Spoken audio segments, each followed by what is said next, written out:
Thank you very much, Mr Betts. Pleasure to be here this morning, and thank you very much to the Honourable Member for Swansea East for bringing forward this debate. Gambling legislation is reserved to Westminster. The UK Government must publish the Gambling Review White Paper, and that must include a smart levy on the gambling industry. In December 2020, Westminster announced a review of the 2005 Gambling Act. This generated some 16,000 responses to a call for evidence. Yet in June 2022, we were still no further forward from where we were in December 2020. I've been told the White Paper is imminent, and even very, very imminent, but still no date. And once the paper is published, there is still quite a journey before it becomes law, and no doubt there will be an implementation period too. While we dither, gambling-related harms impact the vulnerable unabated, and we must act, and act now. We are rapidly approaching the summer recess. Minister, we need the paper now so it can be scrutinised and debated. We need to make substantial progress before summer recess. We are, of course, here today to debate a statutory levy.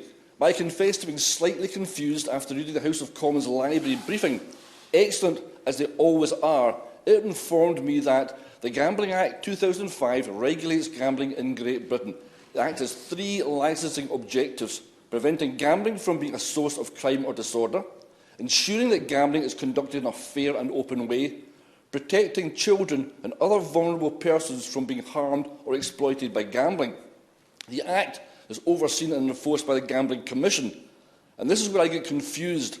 Under Section 123 of the Act, the Secretary of State for Digital, Cultural, Media and Sport can make regulations requiring gambling companies to pay an annual levy to the Commission. And Section 123 clearly states the regulations shall, in particular, make provision for the amount of the levy, timing of payment of the levy.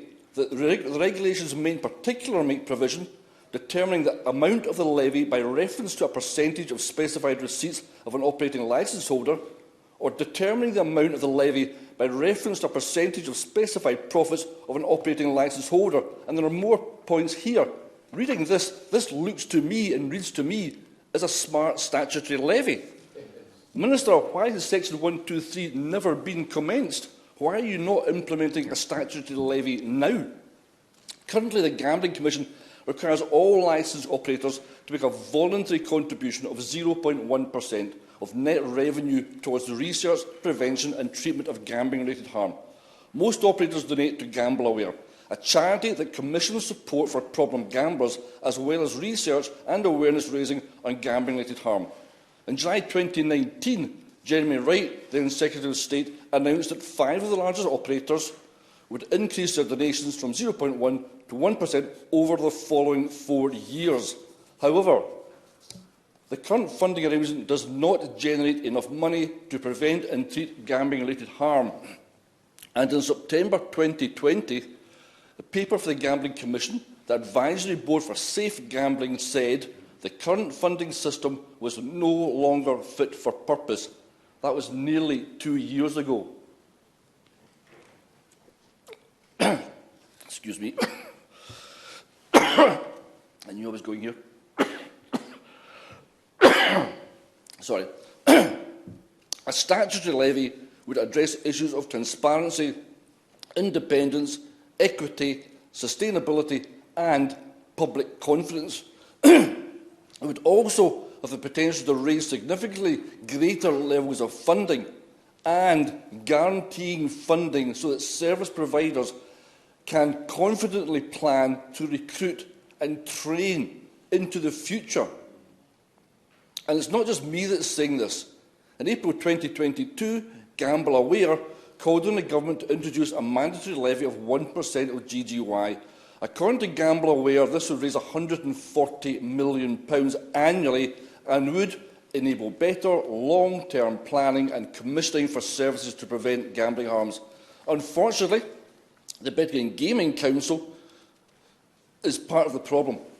In a May 2022 blog, Bridget Simmons, chair of the Betting and Gaming Council, claimed a statutory levy would not make a tangible difference to research, education and treatment. or to problem gambling rates. She said the current funding system was making good progress and warned that clumsy, one-size-fits-all approach of a statutory levy would have a disproportionate effect on land-based operators that were just recovering from COVID-19 pandemic. Making good progress. Where is the evidence for that? The clock is ticking, people are being harmed and people are dying. And nobody is talking about a clumsy one-size-fits-all approach. We have identified that we require a smart levy. The polluter pays.